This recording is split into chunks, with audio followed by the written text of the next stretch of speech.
And I remember growing up as a kid, because, you know, like I said, I was raised Samoan, but born in New Zealand. So when I go to school, you know, I was brought up with the old rule where I am la onga parangi, fa parangi o la onga sa fale fa Samoa. Understand? So that's what I did. Went to school, hung around my Indian mates, my parangi friends, my Maori friends, then come home, speak Samoan, went to church at Whakasa, speak Samoan. And I remember going to, when I started making parangi friends at school, it was a culture shock for me. You know, because at home, well, Esiana lifestyle, my culture, Esiana, you know, the upbringing in my parangi friends. So, my next door neighbor was a parangi, one of my classmates. And I remember I went to his house, and I'll go there after school because he had heaps of toys. Get it in that car, you know, and every now and then, karo, haku, tana, arifana. My friend would be like, Tafega, have you seen my love? No, sorry, man. So I'll play with my friend. We're playing with his toys and stuff. And then I remember, one time I heard his mom, because my friend's name was John.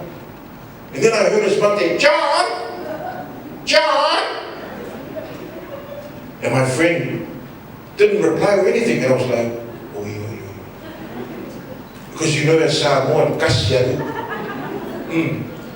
John! And he's still playing, and I'm looking at him like,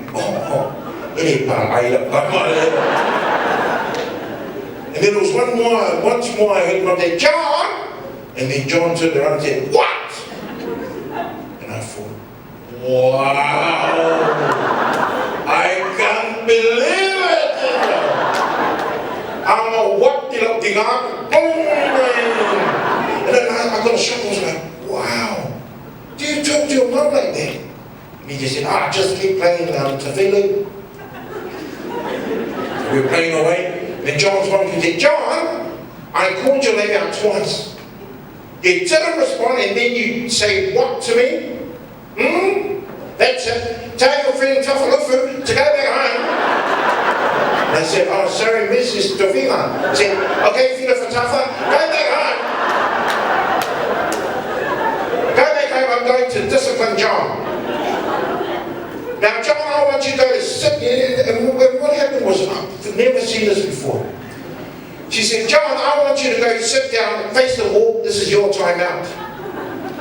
I want you to think about the ramifications and the consequences of your actions and what you have just done. And I thought, man, maybe Mom don't get a time out, you know, in my thing. You know, and I was just thinking about just the difference. And I was thinking, because, you know, in Samoan families, we don't do time outs. We do knockouts.